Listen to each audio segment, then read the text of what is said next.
Hi guys, hi everyone. Okay, so I'm coming from somewhere, but anyway, so I just want to share with you part of the speech yakataurwa naSaviour Kasukuwere.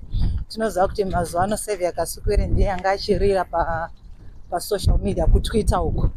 Now akazoitawo speech yokuratidza kuti aiwa hanzi ndadzoka ndiri kukupromisai Zimbabwe yakanaka. Okay, I'm promising you a very great Zimbabwe and everything nice. Okay, so anyway, I'm going to share that with you, my friends. It's so hot, guys. It's very, very hot, about 40 degrees.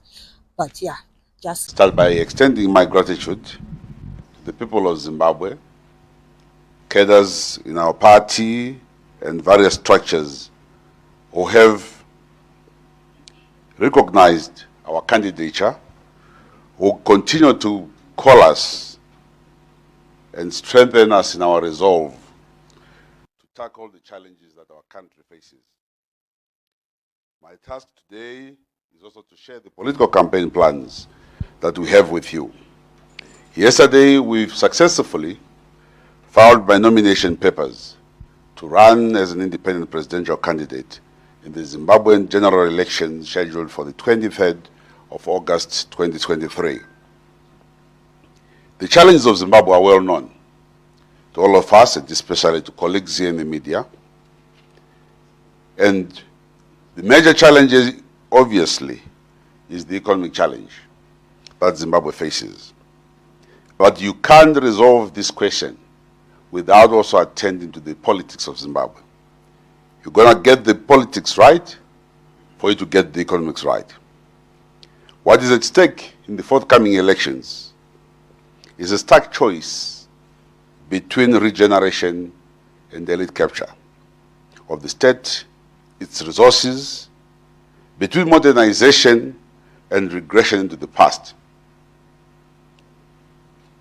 Post-2017, November, together we all gave the new dispensation the leadership space to govern, the leadership space to unite our people, the leadership space to provide a new vision and direction for our great country. In his 2018 campaign, Unity, which unfortunately he missed not only for himself, but for every Zimbabwean who trusted him and gave him their sacred vote. It is because of this failure by the current leader that I accepted the call to return to Zimbabwe by the people and stand as a presidential candidate. This is what democracy is all about. It is the right for people to stand, to be chosen, or for people to deny you the right to lead their country. It's a time to renew the leadership. Every 5 years, our country is expected to go through this process. This has been the case since 1980, after the protracted war of liberation. And we want to continue to maintain the democratic nature in our country, in its systems, and in whatever we do. Colleagues, allow me to say again that in this renewal, the leadership of our country, there comes a time where they must also accept. At 85, you must be thinking, not only thinking, you must have accepted that I've done my part. And the country must be saluting you to say, well done, take a rest. Maybe play golf, visit your grandchildren, write books, write memoirs. Allow the young people to come forward, step forward, and rebuild our nation. Let's renew the leadership. Let new ideas flow for our country to come up.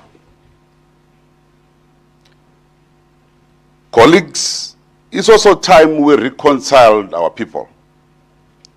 This binary, the toxicity in our politics, I think enough is enough. We've had enough of the shouting matches. Hence, we are standing, and I'm standing as independent presidential candidate, because it has become clear that this binary of political parties has further entrenched the divisions in our society. We need to knit through and build a nation for everyone. Build a nation that has hope for each and everybody.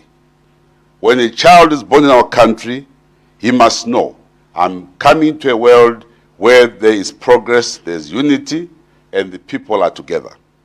A lot has been done against each other.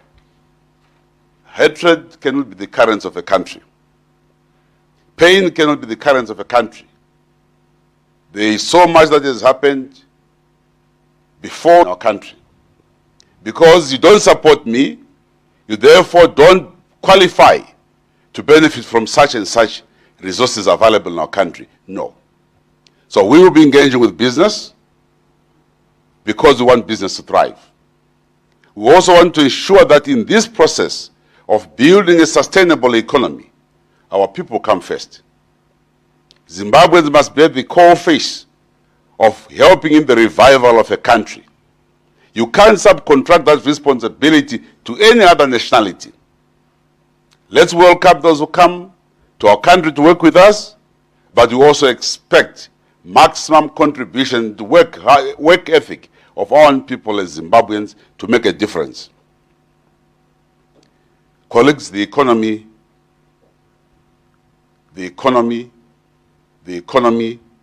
remains the generational responsibility that we must now tackle. Every generation must define itself. Either you fail or you succeed. We can only determine and see what type of a generation you were if you fail on this duty today, which is to say, build an economy that will stand years after you are gone. If we fail in that responsibility, shame on us. So we want an economy where we leave nobody behind. Every Zimbabwean is entitled to play their part in building our economy, in their fields of endeavor, either in arts and sports. Let's see Zimbabweans flourish. Let's get our nation back again to basics. And my call in terms of the economic challenge, the young people of our country must get engaged. We have lost generations due to drug and substance abuse. Many young people today spend their days and time sniffing glue, taking hard substances to while up time. But what are we doing? We're actually destroying this huge resource and potential that we have. So the economy, and the economy, that is where the challenge is. And we want to stress that it is the farmer, it is the miner, it is the manufacturer who must now carry the baton. Let's get more industries working. Let's get young people involved in mining. Let's have institutions that we fix to serve and train our young people. We want to see the equal amount of agricultural colleges we have in our country. There must be, again, have an equal amount of mining training institutions to give our young people to participate in extracting that resource. Yes, we welcome foreigners to our country, but we'll be even more happier if our own young people get to grips with this responsibility. And the state must facilitate that. I say so because I think there's a lot on our statute books that we must look at. Just a few weeks ago, our parliament was busy working on the patriotic bill. Now, you don't buy patriotism. You don't legislate for somebody to be a patriot. Let's revise, let's review the Mines and Minerals Act. What does it say about the small-scale miner? You spend 5 years writing a law to say don't speak when you're outside the country. When you're actually sitting on a piece of paper and legislation, that is impoverishing your people. Legislators must be a bit more serious, and I hope and trust that this next legislature will be of men and women who look at the future and not at how much you can punish your own fellow citizens. Colleagues, lastly, we must rebuild our economy. We must rebuild our infrastructure, our dams, our power stations, our roads and rail networks. So we unleash the great potential in our society, in our post-election violence again. It is how we conduct ourselves from day one that will determine what happens at the end. Let's ensure that there is fairness. My appeal is to the Zimbabwe Electoral Commission, which is a very important responsibility of conducting our elections, to do so honorably. Your third question again was on candidates. Kumalo? What I've answered you. Okay, maybe just an additional question.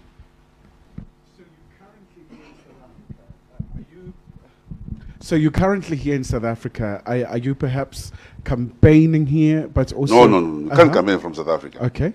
South Africa is not in an election season. In South Africa, we'll have its elections next year. So if I'm going to be invited to come and campaign for some friends or so, well, I'll come and do that. But I am on my way to Zimbabwe. I'm going to be in Harare and visit each and every district in my country. That is where my campaign will be. We will soon be launching our main campaign in Harare, in Zimbabwe. That's where the game begins.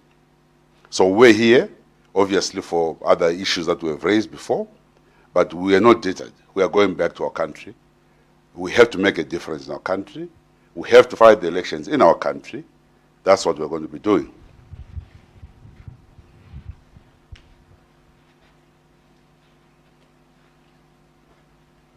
Next question.